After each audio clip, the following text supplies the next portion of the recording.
Asoosama gabaabaa caalaan karaa badi. Barreessaan Boonsaa Haamid yookaan Boonsaa Haamid Sanyii Kadir Martuu.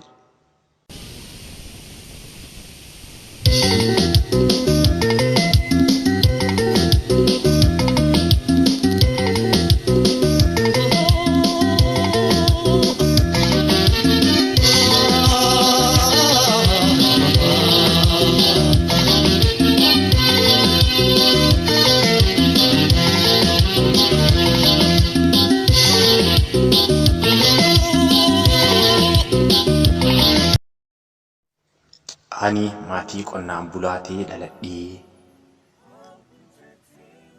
ganama barnoota akkuma namni kaan baratutti barnootaaf yeroo barnoonni koo umriidhaaf geetti barnoota kan hin seenne. Ji'a caalaanis waggaa seenaa isaa dubatu. Barnoota akkuma daree seenanii barsiisaan dhufee daree seene. Isaanii wajjin dubbatee bakkee eega barataniin booda mucayyoo maqaan isii Iftuu ja'amtu takkaan wal arganii. Caalaanis itti dhiyaatee ganama toora sa'aatii 5 tana ta'a. Itti dhiyaatee wal baruun yaale. Inni waan maatii qonnaan bulaa ta'eef sodaa akka jechuu warra baadiyyaa san waan qabuuf hedduu sodaateen bareedduu eenyu siin jaan wal barraatiiti ja'aan caalaan wayita itti dubbatu. Isiinis maaliin na beekta? Maaliin na beekta? Eessatti wal garree maturoo natti dubbattee beektaa? Jettiin. Iftuunis waggaatti dubbatnu.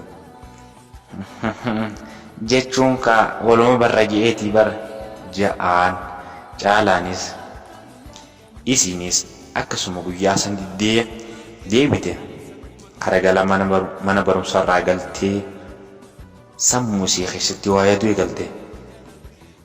Mucaanis wayita ilaalan nama dhaabbanni isaa bareedaa nama faayiffaaya namaa waan ta'eef isiinis jaalalaan irraa qabamtee jirti. Wayita yaadutti mucaa kana akka heerumuudhaaf fuula dura karoorfatteeti fakkaatti. Isiinis yaaddee guyyaa kan torbee tokko booda mana barumsaatti wal arganii. Isiin waan ishii isa dura barattuuf inni tooraan kutaa 5 kan baratudha. Isiin kutaa 7ffaa waan barattuuf isa dura jirti. Isaanis gizee wal argan wayita boqonnaa malee waliin argani. Caalaanis akkuma galeen maatii qonnaan bulaarraa baadiyyaa dhalate waan ta'eef warra isaanii gargaaraa waa'ee isiitis yaada. Haganuma kana haganuma isumaa isaa ooyiruu keessa yookaan bakka waatti dalagan taa'ee yaadu abbaan isaatti dhufe. Ilma kiyya jaalaa maal taate ja'aan abbaan isaati. Inninis teetti jirtu malee tanan dhaga'u. Calji'ee saa'ee abbaan ilmi koo maalti dhiiroo ilmi koo ja'a abbaan itti dhiyaateen. Jaala boo maal taate ja'aan abbaan isaati.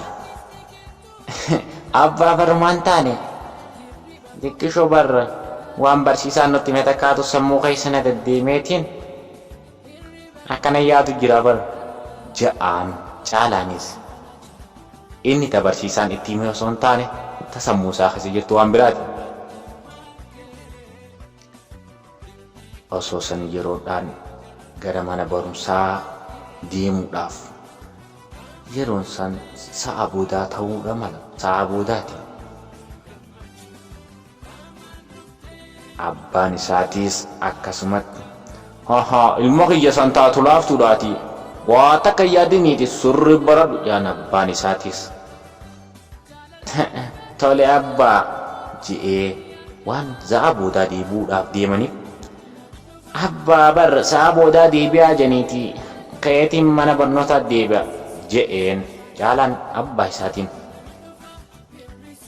Tole ilma kiyya rakkoon qabuuti deemiiti hatummaan naa gareeti bakka namaa san naa ga'e akkaati doktora naa taatuun barbaada je'aan abbaa Caalaatiin. Innis akka ilmi isaa doktora ta'uu waan fedhuuf warri isaanii hundi doktora hawwaanii. Inni Caalaan teetti jirtu ta biraati. Doktorummaa osoo hin taane waan biraa keessa galeeti jira Caalaani. Innis mana barumsaa deemee akka deemeen jaalallee isaatti san tan jaalate duraan jaalate dhiirtotti dhiyaatu sodaatiin guyyaa duraa san waan nyaaratti guurtee isitti na beeyta waan jetteeniif innis sodaatee mataa mammaree ija keessa laala. Wayitta isiin boqonnaa baatetti ishii duuba deemee faana isii bakka isiin deetu hunda ilaala. Isiinis dhalaa waan taateef itti himachuu waan sodaatte fakkaatti. Osoo tanaan jiranii guyyaan isin dhaabbatu baatiinis lakkaawwamteet jirti. Caalaanis yeroo yeroodhaan xalayaa barreessee akka itti kennu sodaate. Innis gama hiriyaa isii takkaan qunnamuudhaaf yaalii guddaa taasisaati jira. Yaaliin isaa kunis waan milkaa'eef fakkaata.